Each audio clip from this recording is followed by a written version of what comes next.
자, 입다라는 사람은 예수를 믿었지만 세상 문화에 푹 빠져 살아가다 보니까 그 문화를 따르고 있는 거예요. 하나님이 원하신 게 아니야. 내 욕심을 이루고 싶었어요. 내 뜻을 이루려고 하나님을 이용하고 있는 거예요. 입다는 다윗, 사무엘, 기드온 이런 정도의 레벨의 믿음의 사람이라는 거예요. 자, 그러면 이 정도 되는 사람이면 닮을 게 많겠어요? 닮지 않아야 될 게 많겠어요? 닮을 게 많을 것 같잖아요. 근데 저는 입다를 닮고 싶지 않아요. 오늘 제가 왜 입다를 닮고 싶지 않은지 그 이유를 좀 설명해 드리려고 합니다. 저는 이 입다 이야기를 읽을 때마다 참 한심스러운 놈도 이렇게 한심스러운 놈이 없어요. 왜 그러냐? 크게 두 가지 이유가 있어요. 첫 번째, 우리가 신앙생활, 천국 백성으로 살아가면서 정말 조심해야 될 것 중에 하나가 뭐냐면 치료되지 않는 열등감입니다. 입다는 내가 기생의 아들이라는 것 때문에 평생 열등감을 안고 살아가는 거예요. 여러분, 열등감이라고 하는 거 이거요, 기죽어 살기도 하지만 남을 미워하게 되는 원인 중에 하나입니다. 여러분의 마음 가운데 사랑이 없는 사람들이 있다면 그는 그의 마음 깊은 곳에 열등감이 남아있는 사람이에요. 열등감 있는 사람들은 남을 사랑하기 어렵고요, 착한 척하지만 분노가 사라지지 않아요. 승부욕이 대단해집니다. 이거 열등감 질병이에요.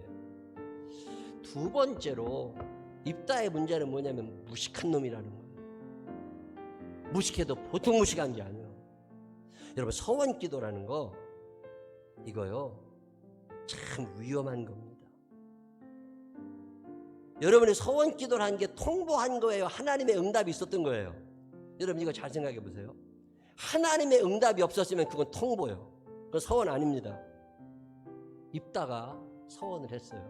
무슨 서원을 해요? 내가 승리하게 되면 이건 하나님이 해준 거니까 내가 내 딸을 드리겠습니다. 자, 성경에 하나님이 사람을 제물로 받으신 적이 있어요, 없어요? 없어요. 그러면 그 서원 자체가 틀려먹은 거예요. 무식해도 보통 무식한 게 아니야. 그리고 그 당시에 이방신들에게 아들을 제물로 바치는 풍습이 있었어요. 자, 입다라는 사람은 예수를 믿었지만 세상 문화에 푹 빠져 살아가다 보니까 그 문화를 따르고 있는 거예요. 하나님이 원하신 게 아니야. 내 욕심을 이루고 싶었어요. 내 뜻을 이루려고 하나님을 이용하고 있는 거예요. 여러분이 어떤 하나님과 약속한 거 있잖아요. 못 지킬 일이 있죠. 굳이 지키려고 애쓰지 마세요. 여러분이 하나님하고 약속하고 서원기도 했다는 건 굉장한 고집부린 거예요. 하나님은 아십니다. 여러분이 그것을 지킬 만한 능력이 없다는 것을. 그러니까 그때 어떻게 하시면 된다고? 하나님, 예물 드릴게. 세상 말로 퉁칩시다. 그리고 말아야 돼. 이거요, 계속 고집 부리다가는 여러분도 죽고 식구들도 다 죽어. 저는 입다의 어리석음 때문에 입다의 딸이 죽은 이야기가 제 마음에 참 남습니다.